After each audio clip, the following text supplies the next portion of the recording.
तो दोस्तों क्या हाल चाल है, मौज मस्ती चल रही है कि नहीं? सबसे पहले मुझे ये बता दो, क्योंकि आज हम ऐसे ही बहुत सारी एनर्जी और बहुत सारी मौज मस्ती के साथ पढ़ने वाले हैं अपना नेक्स्ट चैप्टर, 6th चैप्टर, जिसका नाम है कन्फ्रंटिंग मार्जिनलाइजेशन।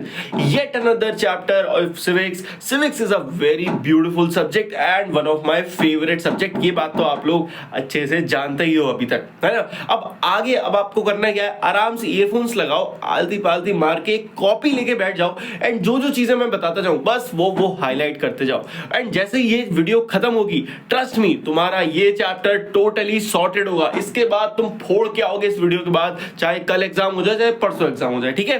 तो विदाउट एनी डिले, मस्ती और कहानी की तरह इस चैप्टर को आज हम पढ़ेंगे। तो चैप्टर का नाम है कन्फ्रंटिंग मार्जिनलाइजेशन। ठीक, इस चैप्टर से पहले हमने पढ़ा था अंडरस्टैंडिंग मार्जिनलाइजेशन। ठीक है, आई एम होपिंग कि वो आपने पढ़ लिया होगा, जिसमें हमने क्या समझा था कि मार्जिनलाइजेशन का मतलब होता क्या है। सिंपल भाषा में बोलूं तो इसका क्या मतलब होता है, भेदभाव करना, इसे कहते हैं marginalisation.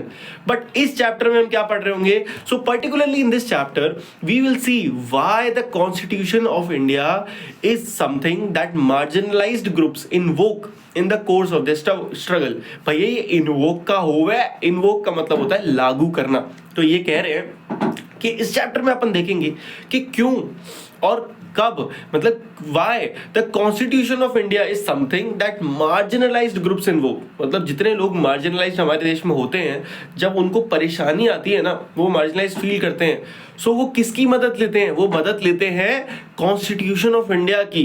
As part of this we will look at how rights are translated into laws to protect groups from continued exploitation, and we will also look at the government effort to formulate policies to promote the access of these government groups to development।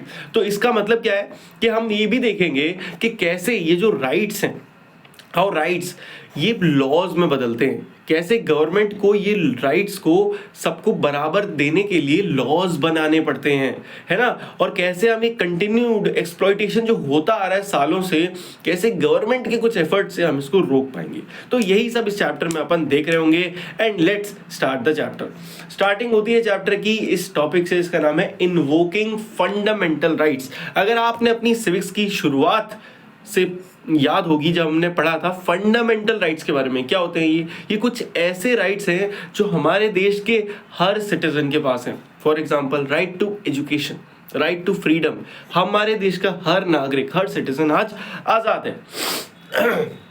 So the constitution, as you have learnt in the first chapter of this book, lays down the principle that makes our society and polity democratic। तो ऐसा हमारा constitution है जो हमारे देश को democratic बनाता है। They are defined in and through a list of fundamental rights that are important part of the constitution। ठीक है, these rights are available to all Indians equally। ये सब बात मैंने आपको समझा दी है।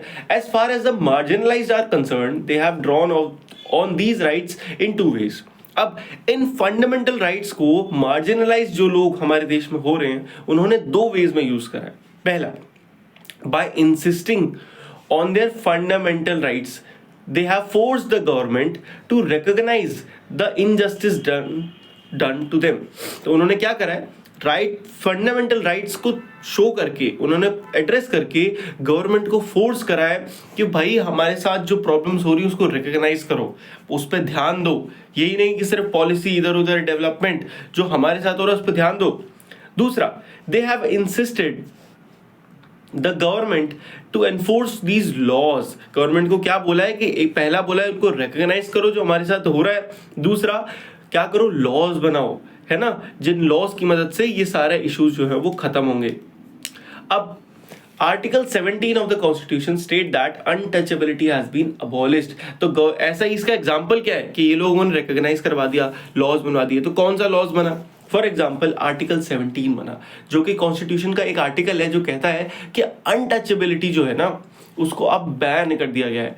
What this means is that no one can henceforth, अब से कोई भी दलितों को अपने आप को एजुकेट करने से या टेम्पल्स में घुसने से या फिर पब्लिक फैसिलिटीज यूज करने से नहीं रोक सकता। एंड अगर वो ये करता है तो फिर ये एक पनिशेबल क्राइम है, मतलब उसको जेल भी हो सकती है इस चीज के लिए। I am so sorry.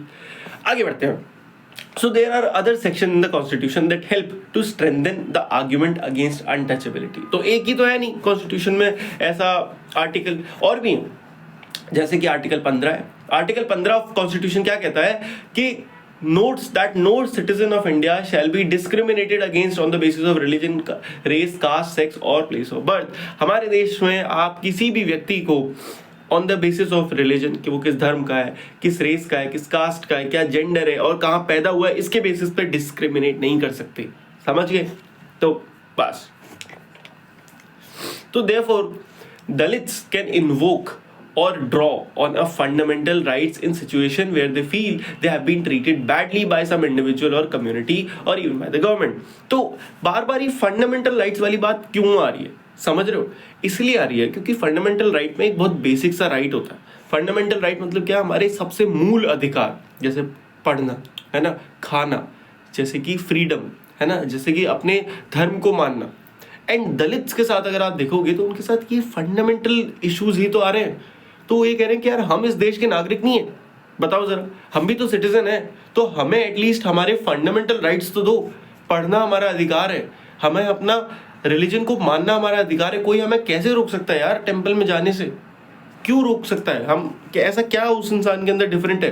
तो ये चीज़ों को गवर्नमेंट ने जब खुद ही फाउंडेशन बनाया, तो जितने भी दलित्स थे और मार्जिनलाइज ग्रुप थे, उन्होंने इन्हीं टॉपिक्स को यूज करा और बोला कि देखो तुम ऐसे तो लॉज बना रहे हो बट हम पे अप्लाई तो करो।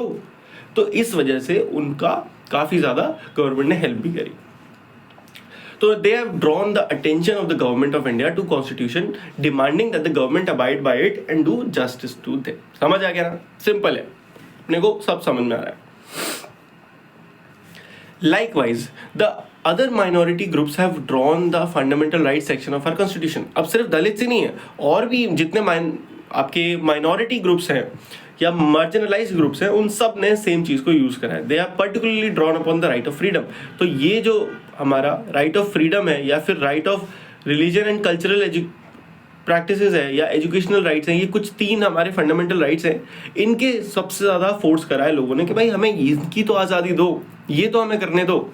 सो फॉर एग्जाम्पल देखो, जैसे मुस्लिम हो गए, पारसी हो गए, इन्होंने क्या have the right to be guardians of the content of their culture as well as the right to make decision on how.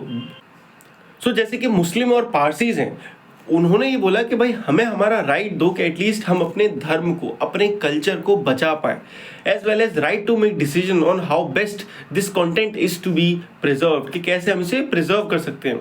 तो by granting different form of cultural rights, constitution क्या करता है? कॉन्स्टिट्यूशन ट्राई करता है to ensure cultural justice to such group.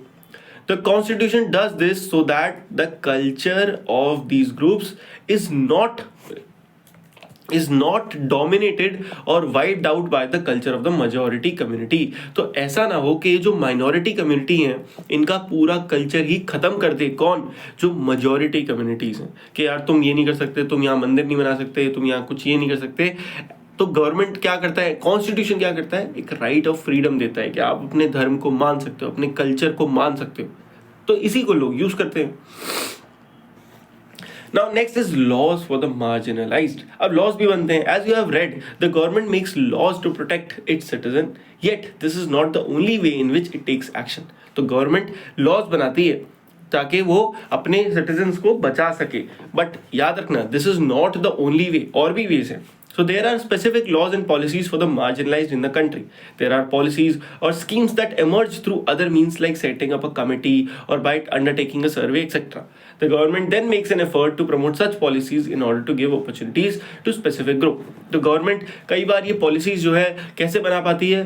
Through on the basis of committee के, एक committee बनाती है और फिर वो कमेटी डिसाइड करती है कि क्या पॉलिसी बनानी है, या फिर एक सर्वे करती है कि पूरे देश में सर्वे करा एंड तब पता चला कि अच्छा ये समस्या है, तो चलो इसके लिए एक पॉलिसी बनाते हैं। अब promoting justice as part of their effort to implement the constitution, both state and central government create specific scheme। अब ये जो देखो, आपको ये तो पता है ना, हमारा देश जो है 2 गवर्नमेंट सिस्टम पे चलता है ना। तो क्या है, एक तो सेंट्रल गवर्नमेंट है जो पूरे देश की गवर्नमेंट है, दूसरा स्टेट गवर्नमेंट है। आप जिस भी स्टेट में रहते हो उस स्टेट की भी अपनी एक अलग गवर्नमेंट है, ठीक है। अब दोनों ही क्या करते हैं, स्पेसिफिक स्कीम्स बनाते हैं जो कि ट्राइबल एरियाज या फिर मार्जिनलाइज्ड लोगों के लिए बनाते हैं. High Dalit population. For example, the government provide free or subsidized hostels for students of Dalit और आदिवासी communities. तो जैसा आपने सुना होगा कि अगर आप कभी गवर्नमेंट हॉस्टल्स में जाओ, गवर्नमेंट हॉस्टल तो ऑलरेडी फ्री है, बट अगर इनफैक्ट प्राइवेट कॉलेजेस में भी फॉर दलित पीपल या ऐसे लोगों के लिए फ्री हॉस्टल अवेलेबिलिटीज होती हैं कॉलेजेस में. एंड सिर्फ यही नहीं, और भी, जैसे अब हम आ चुके हैं बहुत इंपॉर्टेंट टॉपिक पे, दैट इज रिजर्वेशन पॉलिसी. तो in addition to providing certain facilities, the government also operate through laws to ensure that concrete steps are taken to end the inequity in the system. ऐसा ही एक law या policy है reservation policy. And that today is both significant and highly contentious. What is contentious बच्चों? Contentious का मतलब होता है विवादजनक. मतलब आज भी इस पर बहुत सारा विवाद चल रहा है, लड़ाई चल रही है. बहुत सारे लोग कहते हैं कि गलत है, क्यों रिजर्वेशन दे रखा है इतना सारा, बेचारे जो रिजर्वेशन के बिना लोग बचे उनको तो जॉब ही नहीं मिल रही. जिनके पास है वो कह रहे हैं नहीं ये बहुत अच्छी चीज़ है, ये तो होना चाहिए जी. अब समझो, the laws which reserve seat in education and government employment for Dalit and Adivasi are based on one important argument.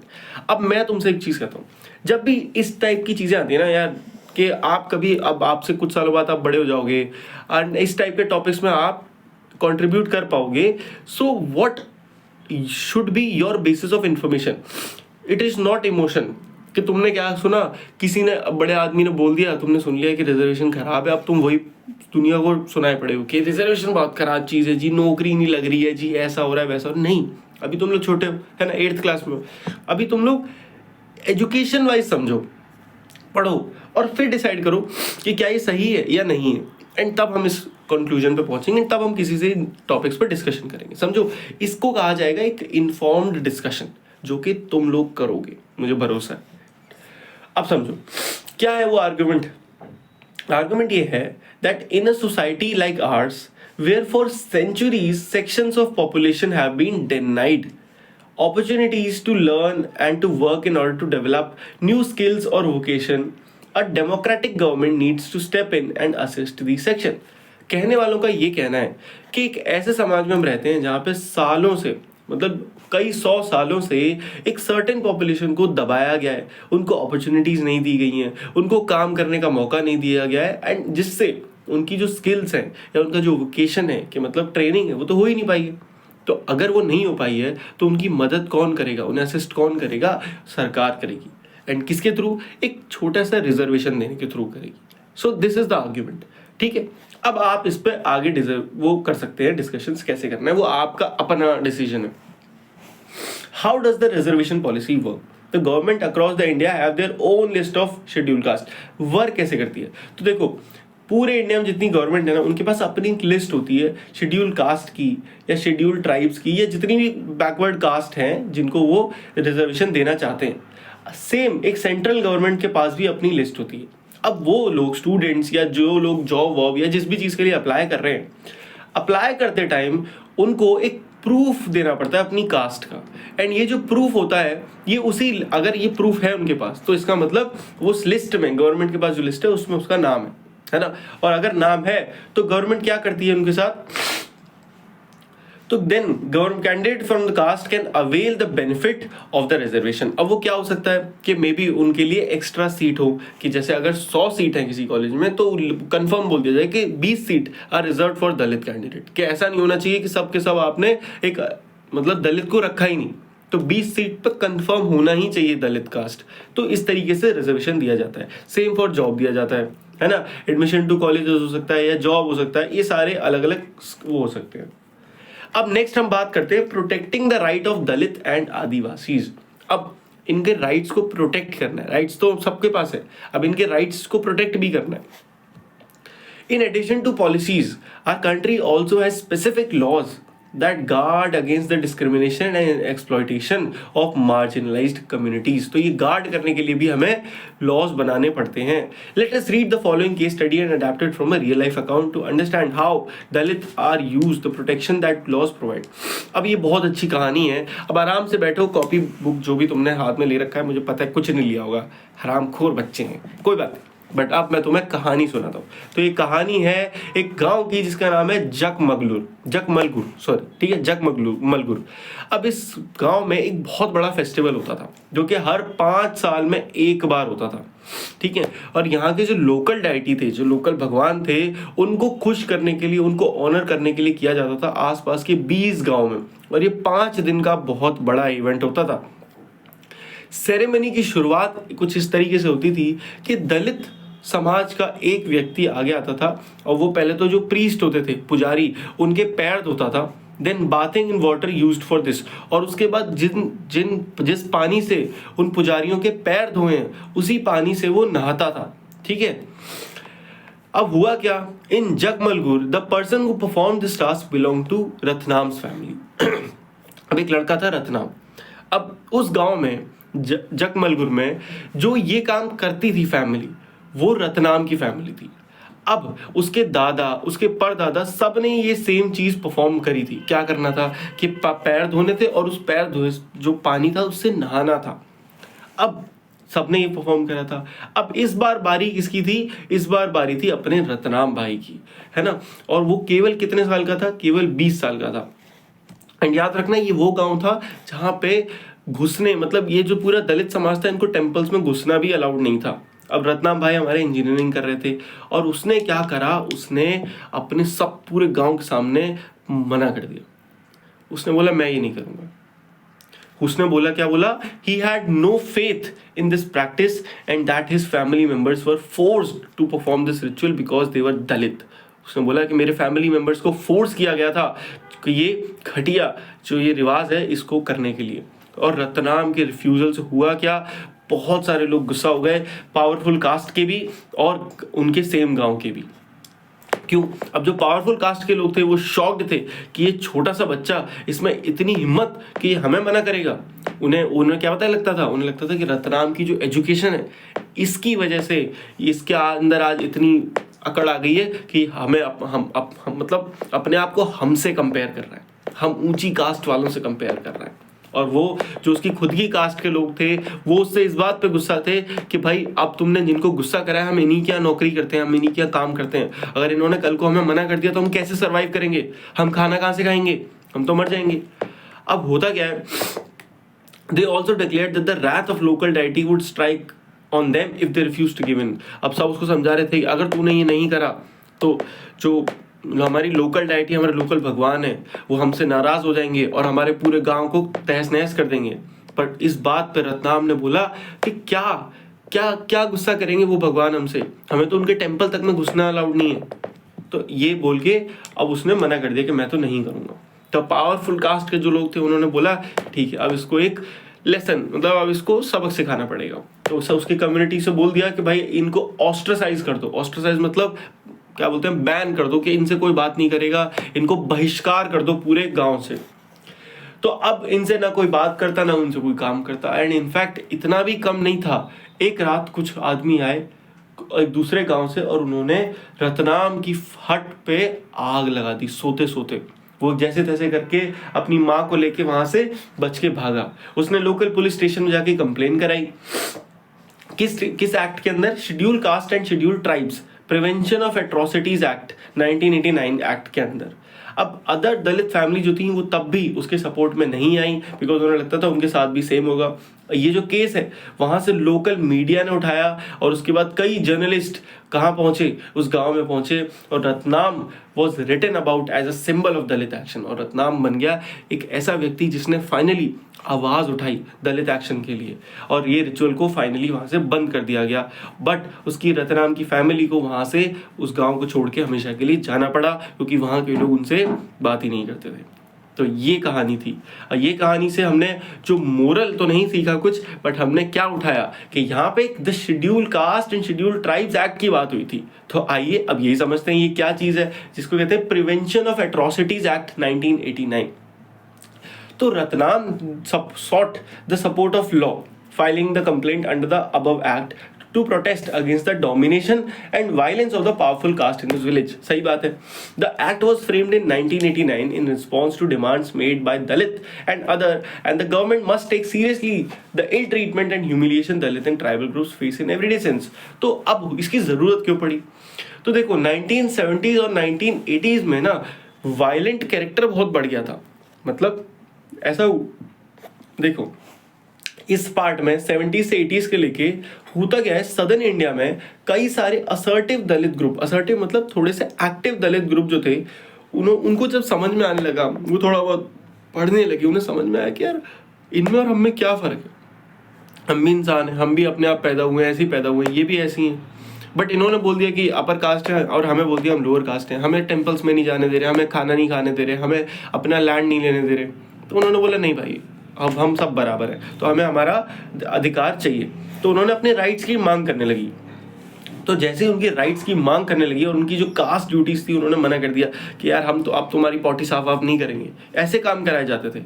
तो इससे हुआ क्या, इससे वो लोग जो अपर कास्ट के लोग थे वो हो गए बहुत ज़्यादा गुस्सा, और उन्होंने क्या बोला, अब वो ह्यूमिलिएट करने लगे, मारने पीटने लगे, आग जलाने लगे, जैसे रतनाम के केस में हुआ था ना. तो वायलेंस होने लगा. In order to indicate to the government that untouchability was still being practised and in the most hideous manner, Dalit group demanded new laws that would list the various sort of violence against Dalit and prescribe stringent punishment. मैं तुम्हें एक example देता हूँ. पता है क्या करते थे, अगर कोई दलित ऐसी बदतमीजी करता था या कुछ भी अगेंस्ट करता था तो उसको नंगा करके, उसके सारे कपड़े उतरवा के, उसके मुंह पे कालिक लगा के उसको बोलते थे कि अब चुपचाप पूरे गाँव में घूम चल.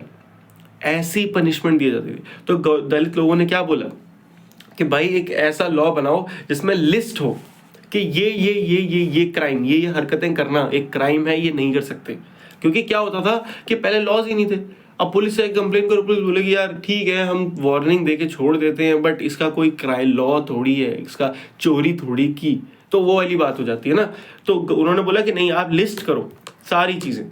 तो लाइकवाइज क्या हुआ, 1970s 80s में successfully organize themselves and demanded equal rights for their land and resources to be return to them. हाँ सही बात है. They too had to face the anger of powerful social group and were subject to a great deal of violence. This is why this act contains a very long list of crime. तो ये जो act है इसमें actually है क्या, it has a very long list of crime, some of which are too horrible even to contemplate. कुछ तो इनमें से extremely horrible है. और ये जो act है सिर्फ क्राइम को डिस्क्राइब नहीं करता कि ये क्राइम्स हैं देखो, इनफैक्ट क्या बताता है, but also let people know what dreadful deeds human beings are capable of. In this sense, laws such as these seek to be both punish as well as influence the way we think and act. ये भी बताता है कि देखो समाज हमारा कितना खराब है, एंड उसके साथ ये भी बताता है कि अगर कोई ये हरकत करेगा तो उसको ये पनिशमेंट देनी है. अब ये जो एक्ट है ना distinguishes several levels of crime. इसमें इतने लेवल ऑफ क्राइम्स है ना कि इसमें कई लेवल है. Firstly the modes of humiliation that are both physical and horrific and morally reprehensible. अब physical horrific तो आपको पता ही है, physical मतलब मारना पीटना जलाना काटना ऐसी चीजें. morally reprehensible is something कि आपने morally किसी इंसान को तोड़ दिया. जैसे मैंने अभी आपको बताया कि किसी इंसान के, एक बड़े व्यक्ति के, छोटा बच्चा नहीं, बड़े व्यक्ति के या किसी औरत के सारे कपड़े उतरवा दो और फिर उसका मुंह काला करके उसको पूरे गाँव में घुमाओ. तो इससे क्या होगा, इससे इंसान इतना टूट जाएगा कि अक्सर लोग सुसाइड कर लेते हैं, अपने आप पे आग लगा लेते हैं, क्योंकि उन्हें लगता है कि यार अब जीने के लिए कुछ बचा ही नहीं. तो किन को वो पनिशमेंट मिलेगी इस एक्ट में, who force a member of scheduled caste और शेड्यूल्ड ट्राइब टू ड्रिंक और ईट एनी इनएडिबल और ऑबनॉक्शियस सब्सटेंस, मतलब जहर खिला देना, कुछ गंदगी खिला देना, इस चीज के लिए क्राइम है. Forcibly remove clothes from person of a member of scheduled caste, scheduled tribe और parade him. ये जो बात मैंने भी आपको बोली कि naked उसको पूरे उसके फेस पे पेंट करके उसको पूरे बॉडी पे, उसे पूरे जगह पे घुमाना. ठीक है, ये सब कुछ क्या है इस एक्ट के अकॉर्डिंग ह्यूमिलिएशन में आता है, आप इसे नहीं कर सकते. सेकेंडली इसमें क्या है, it list actions that dispossess Dalit and Adivasis of their meager resources which force them into performing slave labor. Thus the act set out punish anyone who wrongfully occupies the cultivate any land owned by or allotted to a member of SC/ST. जो दूसरा आपको dispossess करने से भी help करता है. Possess करना मतलब क्या होता है, पजेस करना मतलब होता है किसी चीज को ले लेना, और डिस्पोजेस करना मतलब अगर ले लिया है चुपचाप तो वापस देना. तो दलित और आदिवासी की जमीन हमेशा से क्या होती है, छीन ली जाती है। तो उनको वापस दे देना, ये भी इसी उसमें आता है कि किसी ने आपकी जमीन हड़प ली तो आप जाके गवर्नमेंट में बोल सकते हो कि यार देखो ये एक्ट है, ये रूल है, इसके तहत मुझे मेरी जमीन आप वापस दिलवाइए।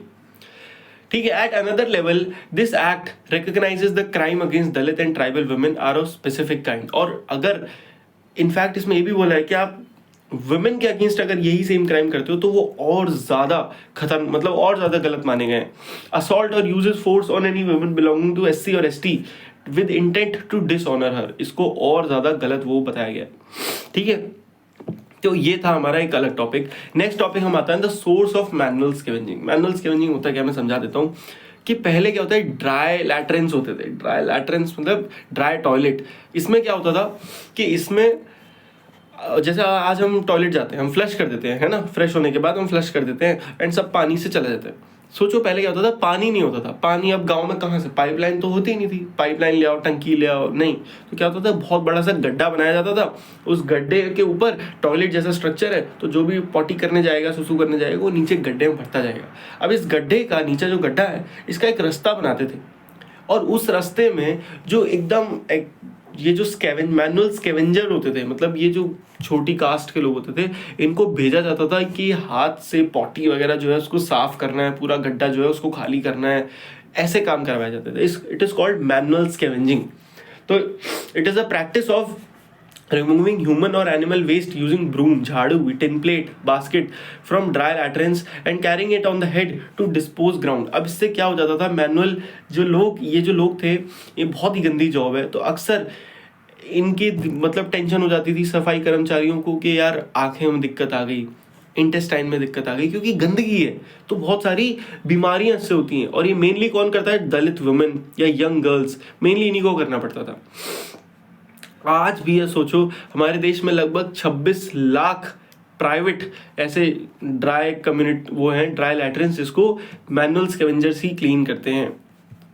और इनको पैसे कितने मिलते हैं, इतना दुनिया भर का इन्फेक्शन लें आंखों में, यहाँ पे वहां पे, और पैसे मिलेंगे। गवर्नमेंट में काम करेंगे तो 200 रुपये पर डे, अर्बन वो भी, और अगर प्राइवेट में काम करा तो मे बी 10, 15, 20 रुपये पर डे। इतना बुरा हाल है। तो जैसे आपने बुक में पहले भी पढ़ा होगा कि अनटचेबिलिटी जो है वो इंडियन कॉन्स्टिट्यूशन में अबॉलिश हो गई है, बट आज भी मैनुअल स्कैवेंजर, भंगी, पाखी या सिक्कालियार जो है तमिलनाडु के, इनको आज भी अनटचेबल ट्रीट किया जाता है। आज भी आप देखोगे कि इनको अलग कम्युनिटी से अलग रखा जाता है कि अरे ये तो भंगी लोग हैं, ऐसे बोला जाता है। तो ये अभी भी मतलब हम खत्म नहीं हुआ है अभी भी, ये इसको हम आज भी हमें ठीक करना है। 1993 में गवर्नमेंट ने एक पास करा एक rule, the employment of manual scavenger and construction of dry latrines prohibition act, कि भाई अब आप नहीं बना सकते ड्राई लैट्रिन्स, ठीक है, ड्राई टॉयलेट नहीं बना सकते, और आप किसी भी मैनुअल स्कैवेंजर को अब आप जॉब पे नहीं रख सकते। वो ये गलत हो गया, ये गलत चीज है। अब हुआ क्या, इससे होता क्या है, 1993 में ये बना, इसके एक साल बाद लोगों ने चेक करा तो पता चला कि इस रूल के आने के बाद और ज्यादा मैनुअल स्कैवेंजर बढ़ गए। तो फाइनली फिर उसके बाद क्या हुआ कि जो वो है सुप्रीम कोर्ट ने फिर से ये सारी गवर्नमेंट को ये वो भेजा कि भाई हद कर रहे हो, हमने एक बार रूल बनाते तुमको समझ नहीं आ रहा, अब 6 महीने दे रहे हैं, 6 महीने में बंद कर दो, अगर नहीं हुआ तो समझ लेना। तो फाइनली ये जो आया 6 दिसंबर 2013 में जाके ये फाइनली रिहेबिलिटेशन प्रोग्राम आया कि भाई अब कोई भी नहीं रहा, मैनुअल स्कैवेंजर्स अब बहुत कम हो गए। ठीक है, अगला आदिवासी डिमांड्स एंड द 1989 एक्ट। ठीक है, अभी हमने एक पढ़ा था प्रोहिबिशन ऑफ एट्रोसिटीज एक्ट, अब अगला क्या है, आदिवासी डिमांड और 1989 का एक्ट। तो 1989 का एक्ट बहुत इंपॉर्टेंट है एक दूसरे रीजन की वजह से। तो आदिवासी एक्टिविस्ट जो है refer to it to defend their right to occupy land that was traditionally theirs. तो जो आदिवासी एक्टिविस्ट हैं वो इस एक्ट को बताते हैं कि ऐसा एक्ट है जो कि हेल्प करता है कि अगर किसी व्यक्ति की जमीन जो है वो हड़प ली गई है, छीन ली गई है, जो कि ट्रेडिशनली उन्हीं आदिवासी कम्युनिटीज की थी, तो उसको वापस लाने में। तो जैसे आपने प्रीवियस चैप्टर में पढ़ा था कि Adivasis are often unwilling to move from the land and are forcibly displaced. भाई आदिवासी कम्युनिटी स्पेशली जंगल में रहना चाहती, लोग क्या करते हैं, वहां पे फैक्ट्री बनानी है, इनको उठाओ और कहीं और फेंक दो। अक्सर गवर्नमेंट भी ये करती है। तो एक्टिविस्ट जो है have asked that those who have forcibly encroached upon tribal land should be punished under this law, है ना, कि भाई जिन लोगों की जमीन जबरदस्ती हड़प ली गई है और जिन्होंने हड़पी उनको तो पनिशमेंट मिलनी चाहिए। They have also pointed to the fact that act merely confirms what has already been promised to tribal people in the constitution. और ये एक्ट ये भी बोलता है, बहुत सारे लोग ये भी बोलते हैं कि बहुत ही कम लेवल पे ये एक्ट काम कर पा रहा है, क्योंकि बहुत सारी ज़मीन थी जो कि सालों पहले ही किन से लोगों से, आदिवासी कम्युनिटी से छीन ली गई है. In cases where this has happened, the Constitution guarantees that the right of tribal people to repossess their land, ये गारंटी करता है. अब ये इंपॉर्टेंट पैराग्राफ है, बहुत ध्यान समझना.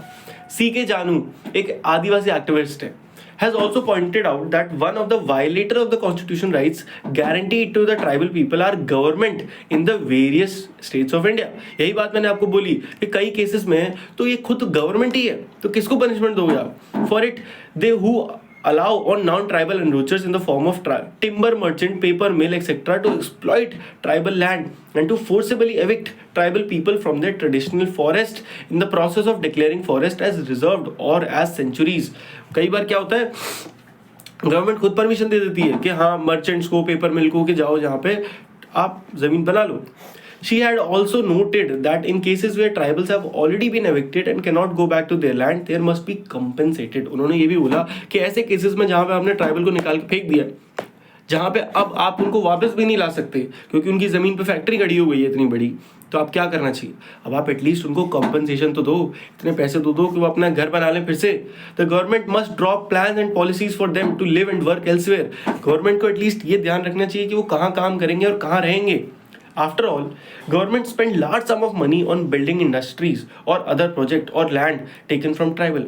Government लाखों करोड़ों रुपए खर्च करती है ये क्या करने में? केवल वो प्रोजेक्ट बनाने में जहाँ पे वो ट्राइबल लैंड लोग रहते थे. एटलीस्ट थोड़ा खर्चा इस बात पे भी कर सकती है ना गवर्नमेंट कि वो अब कैसे रहेंगे, रिहेबिलिटेट करने के लिए उनको. सो बस अब इस चैप्टर के कंक्लूजन यही है. As we can see, the existence of a right or a law or even a policy on paper does not mean that it exists in reality. है ना? सिर्फ लॉ बनने से काम नहीं होगा. People have had to constantly work or make efforts to translate these into principles that guide into actions of their fellow citizens or even their leaders. कि लोगों को constantly efforts करने पड़ेंगे कि ये धीरे धीरे लोगों के principles बन जाएं. The desire for equality, dignity and respect is not new. ये कोई नई चीज़ नहीं है. ये exist करती है in different form throughout our history as you have seen in this chapter. Or similarly, even in a democratic society, similar process of struggle, writing, negotiation and organizing need to continue. ये आज भी है. तो इसी के साथ हमारा chapter होता है समाप्त. एंड आई होप आपको ये वीडियो बहुत ज़्यादा अच्छी लगी होगी एंड आपको ये चैप्टर अच्छे से समझ में आ गया होगा. नेक्स्ट वीडियो में अपन देखेंगे इसके क्वेश्चन आंसर. तो मिलते हैं नेक्स्ट वीडियो में. तब तक के लिए goodbye, take care and मौज मस्ती करते रहिए. Bye bye.